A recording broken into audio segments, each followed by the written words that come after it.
As much as we love our trailer, it is still down right now with the suspension being broken, and it's Labor Day weekend. This is one of the last big weekends to get out and get into the mountains before the snow is going to make it impassable.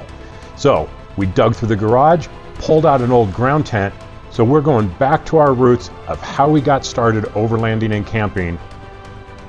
This should be interesting.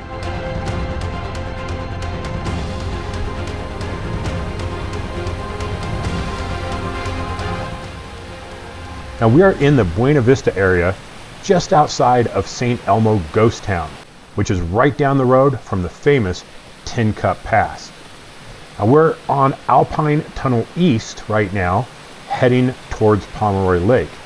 Now this area is rich in old mining history, and this old trestle here is just the first of many really cool historical sites that we're going to see on this trip. Oh, yes, yes, look at this. Look at these pictures. Oh. Yeah.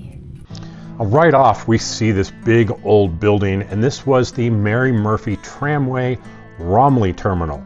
What that means is this was part of an aerial tramway that hauled ore down here from the mine up above. It's very cool to see it in this kind of condition, but wait until you see the mine later on.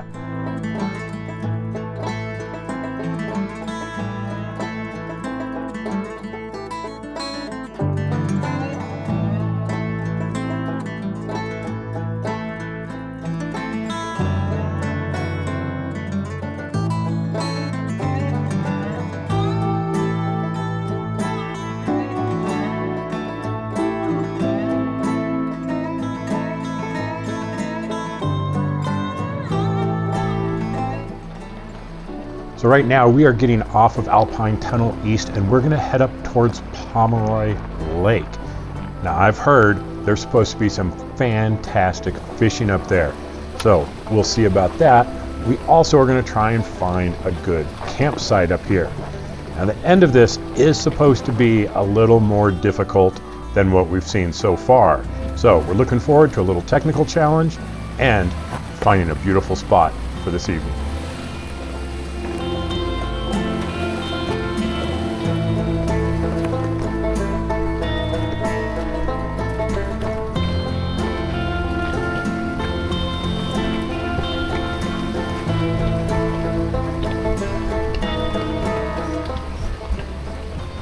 Now these structures that you see along the trail, these are part of that aerial tramway we talked about before. They head all the way up towards the mine. Now, there's no cable left anymore, of course, that's long gone, but what I can't wait for is to get up and see the mine itself.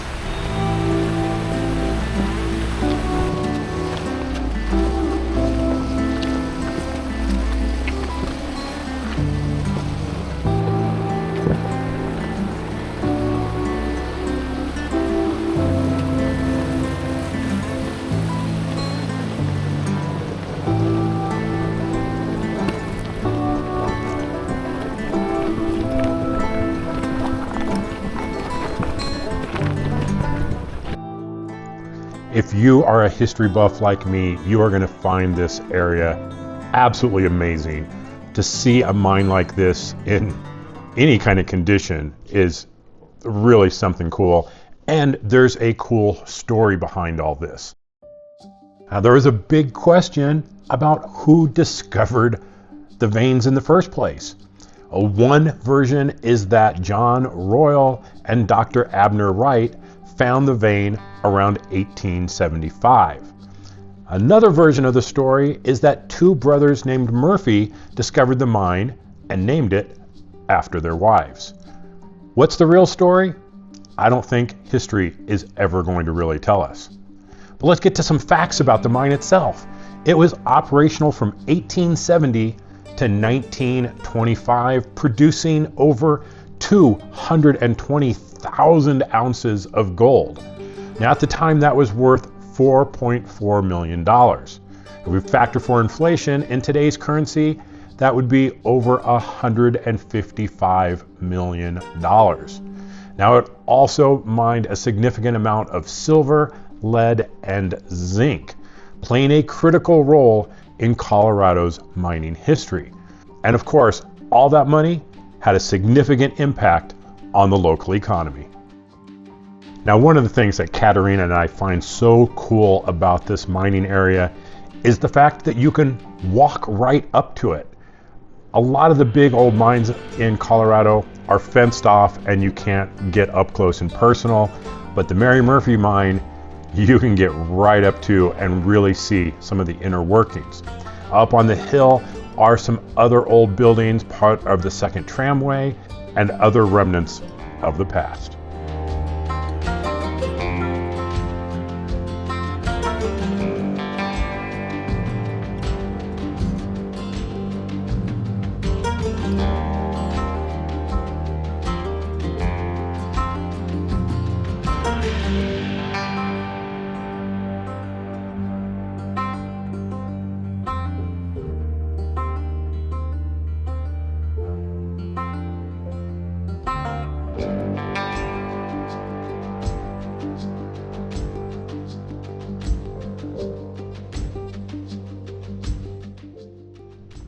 One of the things that made the mine so productive was its efficient use of new technologies, one being this aerial tramway. And there was actually two tramways, one going down to Romley and another going to the Denver South Park and Pacific railroads. These had a significant reduction on costs of moving the materials, making it way more profitable. And the building that you see here is the main hub of the tramway system. Now, of course, mining techniques back in the day are nothing like they are today, and there was really no thought about environmental damage. The mine caused acid drainage and water pollution. And over the past few years, steps have been taken to restore the area. Well, we hope you enjoyed this little step back in history with us, but it's time to move on because we need to get up to the lake, and I'm dying to do some fishing.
This grave site belongs to a fellow named Eben Rowe. He was a miner that worked the Tickler and Molly Murphy mines back in the day, and he became sick with smallpox down in Leadville. And he told his partner he didn't want to die in Leadville, so his friend took him back to his cabin. The people of the area, bless their hearts, they brought food baskets and left them on his doorway until his death in 1885. He would have been 27 years old, and he wasn't able to be buried until spring because the ground was frozen. Afterwards, they burned his cabin to the ground to destroy the smallpox germs.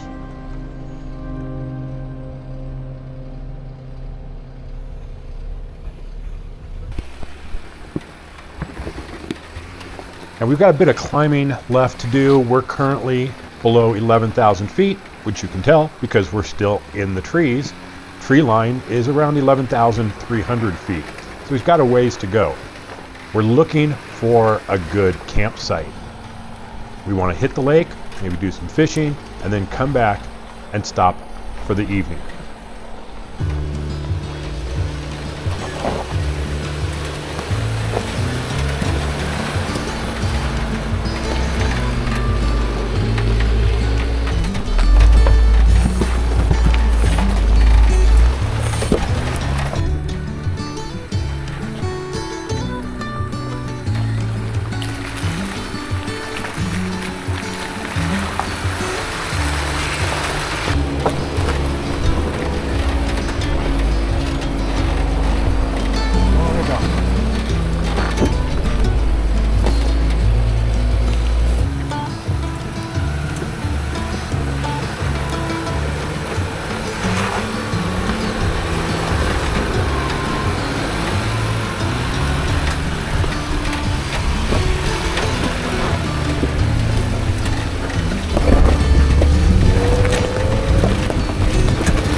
We are only about a half mile from the parking lot of the lake, and you can see the trail is getting a little trickier.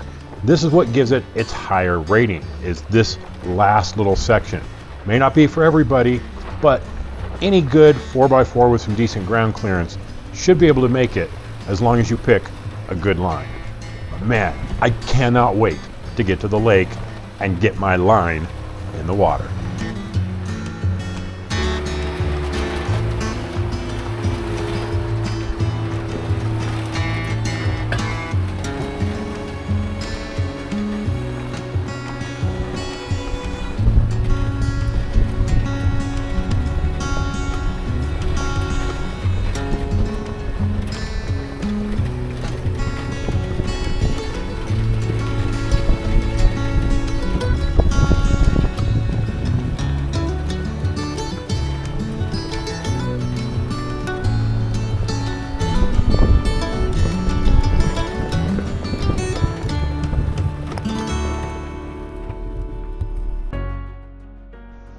Well, we have made it to Pomeroy Lake, elevation 12,283 feet above sea level, and what a view and what a gorgeous lake. This water is so clear, you can see all the way to the bottom. Well, I'm gonna put the drone away, pull out the fishing pole, and I'm gonna try and catch something. While I'm heading over to the main lake to start doing some fishing, Katerina's taking Lucas on a little hike up the trail to another lake called Upper Pomeroy Lake. I'll see them in a little bit.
There we go. An Arctic grayling.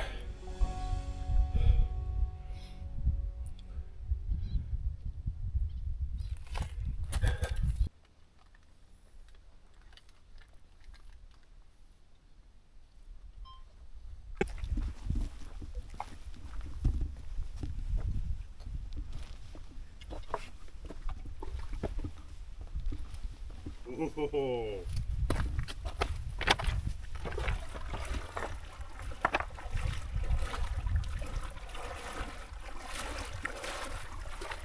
Another gremlin. Grayling. It's another grayling.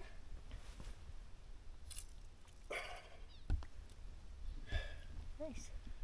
Not a bad day fishing out here. If you've watched a lot of our videos lately, you know I've been pretty well skunked. But picking up a couple grayling out here on Pomeroy, yeah, that's nice. I think this one's a little too skinny to keep. We're gonna let this one go back.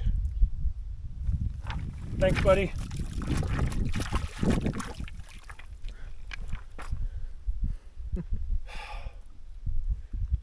Yes.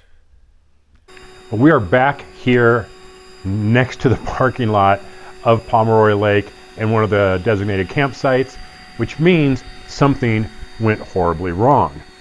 We headed back down the trail a little bit to a couple of the campsites that we wanted to stay at, and they were all taken. So instead of continuing down and not finding one, we came back up to the top and found a spot, got set up, and we're getting ready to settle in for the evening.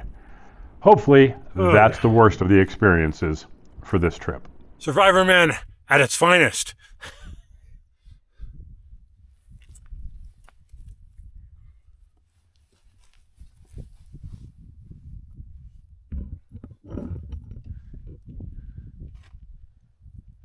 All right, maybe I cheated a little bit, but not much.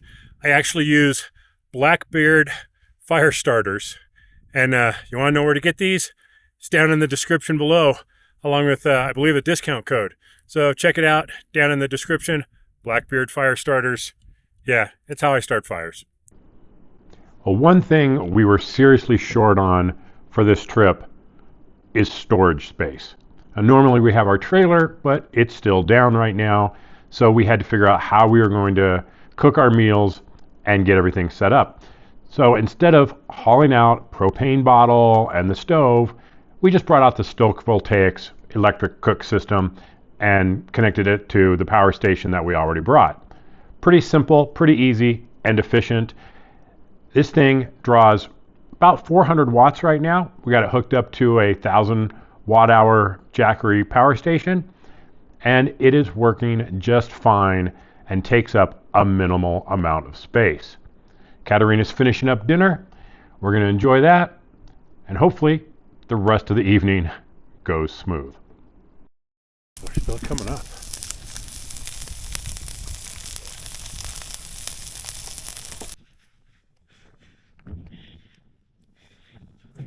So how's your Arctic grayling? I feel like I'm in a show, what is Naked and Afraid, eating some unsalted fish. Yeah, we forgot to bring seasoning. But she wanted to try one of these Arctic graylings. And how would you describe it? It's very good. Is It's it, very tender. is it kind of like trout or?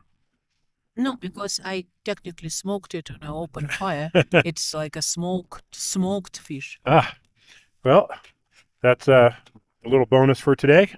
And maybe we'll catch some more fish tomorrow.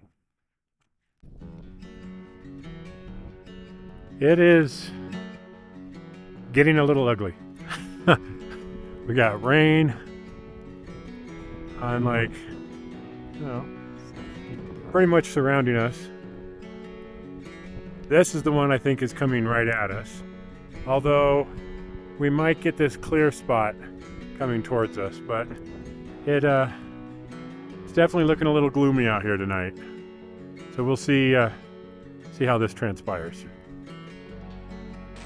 I guess it truly wouldn't be a trail traveler adventure without something not going exactly right. And it's now raining like crazy outside. And, we haven't used this tent in 4 years or so. So we didn't really bother to check to make sure it was complete. And surprisingly, the thing that it's missing is the rain cover. So we have all these open windows all the way around. And we're getting a little wet inside. I can barely see out of my glasses. They're so covered now. So yeah, it's definitely coming in pretty good. Let me show you around.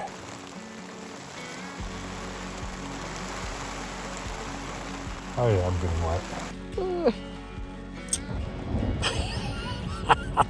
I don't know if you could hear that, but we got crazy thunder. Thunder? Yeah. Oh well. I mean, if we start getting too wet, we'll just go sit in the Jeep. We did that when we were in Oregon. We had to just sit in the seats and take a nap because we couldn't get a hotel. So if that's the case, I guess that's where you'll see us next. Otherwise, you'll see us in the morning, I hope. At least it is warm.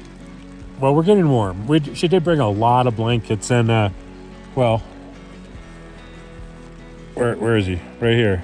Lucas is down here in the middle, acting as a little tiny heater there. So we should be good as long as it stops eventually. Good night. Well, it's morning. It is 6:50 in the morning. We're getting up. It got a little cold last night.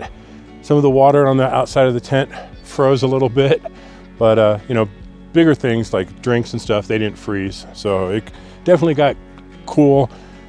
Fortunately, she had brought tons of blankets, so we didn't do we didn't do too bad inside. Could have been better, could have been worse. I'm not going to let her talk me into not bringing the diesel heater again, though. That we would have been nice and toasty last night.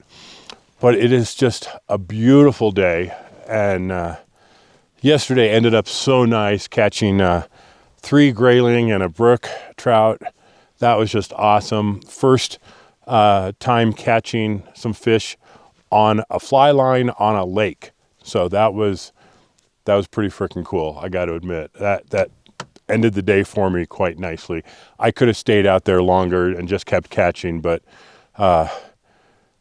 yeah, I hit my goal. I hit some fish on a lake with the fly line. Pretty excited.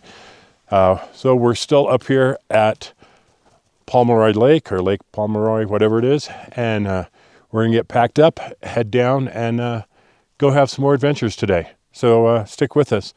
It's gonna be a great day. Well, we're getting things ready to go. Our next stop today, I think, is going to be Tomichi Pass. But here where we camped, I wanted to point out it is 12,100 feet above sea level. So this is by far the highest elevation that we've ever camped at. And it's a little light on air, I'll say that. You definitely feel it as you're walking around and stuff. But that's why it was colder than we expected, because we weren't planning on camping this high up. So made a bit of a difference. And yeah, it's cold, but the lake is beautiful down there. I'm tempted to go down and do some more fishing, but I think we want to do some more exploring around the area. I did a great job yesterday. I'm super happy with catching some fish on the fly line on the lake. So we're good to go. Lucas is running around here. We're getting everything packed up, and we're going to go hit Tomichi Pass. We're finally on the trail heading down from Pomeroy Lake. We had a small delay because we had to wait for the sun to fully come up to thaw out all the ice on the tent. It was frozen solid, and we had to wait for the ice to melt so we could fold it back up and get it into its bag. But we did, we made it, and we are on our way down the hill.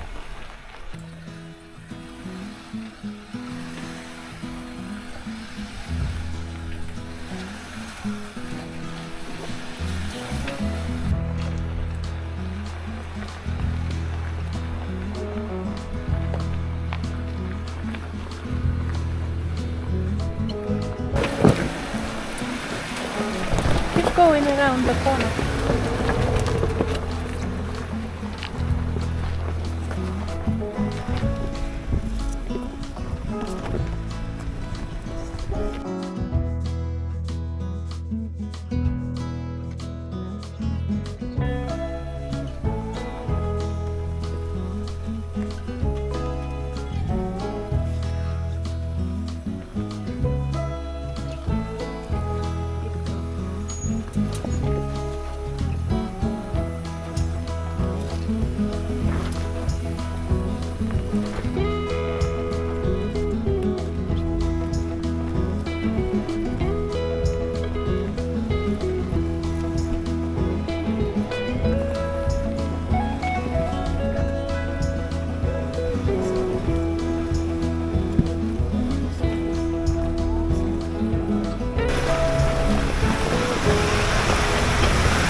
We are back on Alpine Tunnel East, and the very first thing you run across is the Alley Bell mining structure.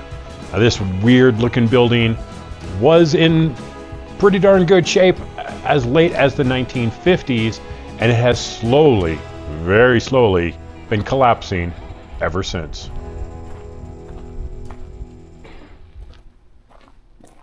So just as a comparison, here's a photo taken in 2017 versus what it looks like today.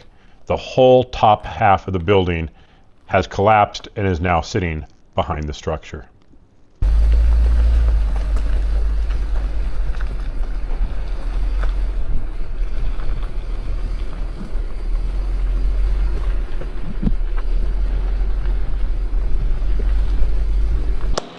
Wow. Just wow. That was Pomeroy Lake. So much fun. I mean, the trail itself was funner than we expected.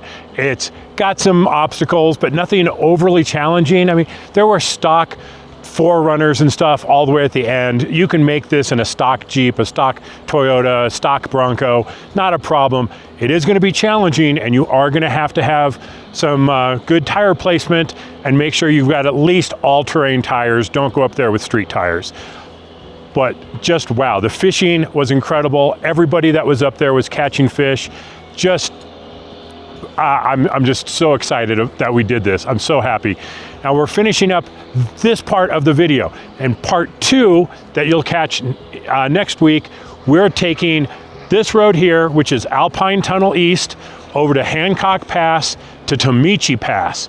And Tomichi is supposed to be rated like a 5-6, so it's going to be even harder. So we're looking forward to that, and maybe another night of camping, freezing our butts off. We'll see how that goes. So stick with us, and if you like our videos, please subscribe. Hit the bell icon so that you get notified whenever we put out a new video. Really appreciate it. And make sure you don't miss this one. So we'll see you in the next video. Until then, from Katerina and myself, stay safe out there. We'll see you on the trails.